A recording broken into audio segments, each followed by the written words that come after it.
This footage was originally recorded in 2002 for my own purposes, so that I could review the low tide beach and see where the best spots might possibly be for fishing. The beach has changed totally since then, so this doesn't apply now, but it's interesting to look back and see how the beach actually was then. There's quite a bit of detail here.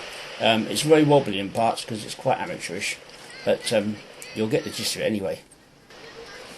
Today we're at Pevensey Bay to have a look at the beach at low tide, and it's a bit disappointing really. There's not a lot here, a lot of sand. There's a single bank about 120 yards on the high tide mark in front of the houses. Now the groyne in front of the bungalow house is fairly short, and the groyne adjacent to the left is also fairly short. However, the ones to the far left are quite long, and also they're full of bits and bobs, bits sticking up here and there. So I don't think it'd be a very good idea to try and fish stuff over there. You soon can unstuck. But as you can see, there's loads of people here. They've been a summer's day. It's August, and it's a nice day now. It wasn't earlier, but it is now. And the beach is in a very good condition. There's a lot of lugworm cast here, but whether or not I can dig it or not remains to be seen. I'll have a go and see how I get on. Right, we're right in front of the spook house here, and then there's a nasty old groyne here, immediately to the left of it, and in fact all the ones along here, to the left of the spook house, are long and nasty groynes. Not the sort you want to drift over too much, I would say. However, right at the bottom of the beach here, is a nice big damp wet gully, which extends all the way along for quite a long way.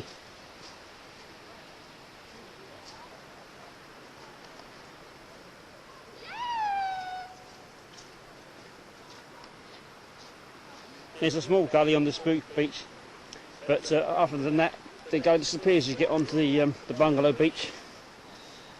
Fortunately, the groynes along that way are a lot shorter than the ones up here, so you can probably cast out and fish over those okay. They're not too bad. Right up to the Martello Tower.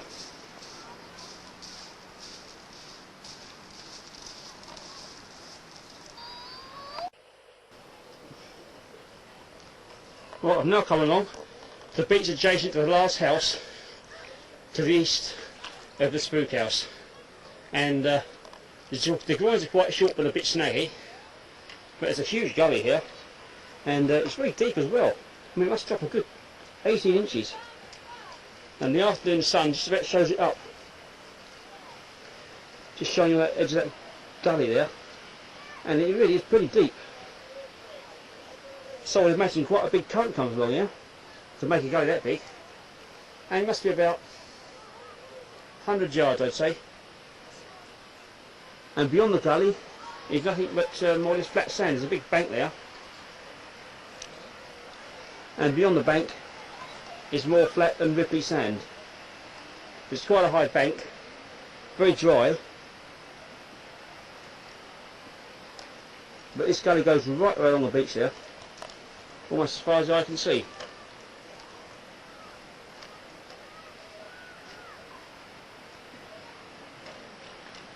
That's looking along towards Cooden now, and Norman's Bay.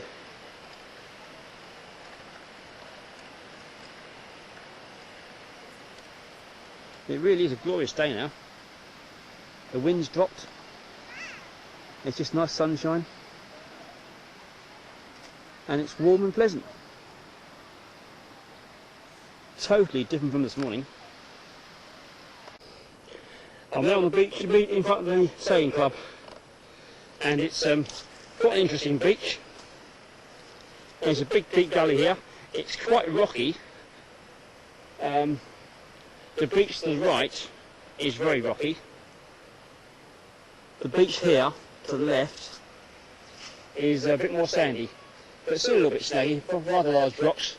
The gully is still there. In the gully we've got this very deep expanse of water, and beyond the gully it's just flat. Well, apparently for miles. I imagine the water goes deep out a bit farther, but you've got this very soggy sort of sand here. Use that footprint there. Very soft, craggy old sand. Be careful not to grass over chitlins, aren't you? But it looks quite interesting, quite fishy. I imagine that you can well catch good fish in this sort of area if you put your bait in the right place. Right, I'm now right in front of, or slightly to the right of, the bungalow house, and I'm right out for 120 yards of the high tide mark, and here to prove the point is a nice big lump of what looks to be a whole chain, congealed. How else you live there? I'll get that out in a minute. This is obviously what I snagged a couple of times when I've been out here, so I'll cast it out this way, and far from clear sand, it's quite a lot of rock here. I don't think it's particularly snaggy, but certainly this bit will definitely snag a gear, and there's several lines on here as it is, as you can see. There's a lid there. I love that. And a bit of leader. Christ, there's something sharp there off the hook. And I've imagined quite a few people lost their gear on this stuff. Nasty. Nice lead. I love that.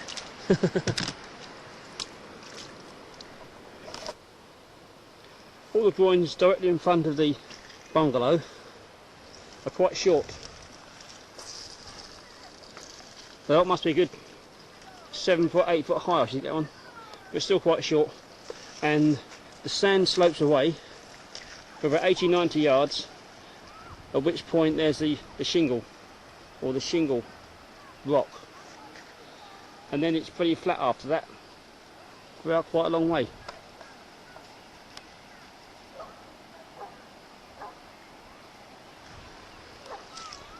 And the beaches immediate to the west, in fact in front of the Martello Tower, are pretty much clear. Actually, there's a bloke along there fishing now. I might just get him in there. Beyond the groynes. He's fishing on the flat sand at low tide. Now it's getting dark, so I'm going to call it a day. Interesting. Right, last shot from the top of the shingle in front of the bungalow beach is of the beach from the sailing club along, and there's one big gully goes all the way along there, which seems to get farther out the farther east it goes. But beyond the bank it seems to be pretty flat and very gently sloping, so I suggest that the gully is a place to fish when fishing on that area. Right, this is the beach in front of the bungalow. Short groynes, lots of rocks. There's the big chain link, which is about in front of the short groyne, directly in front of the bungalow. And there you have it, along to Martello Tower and a bloke fishing.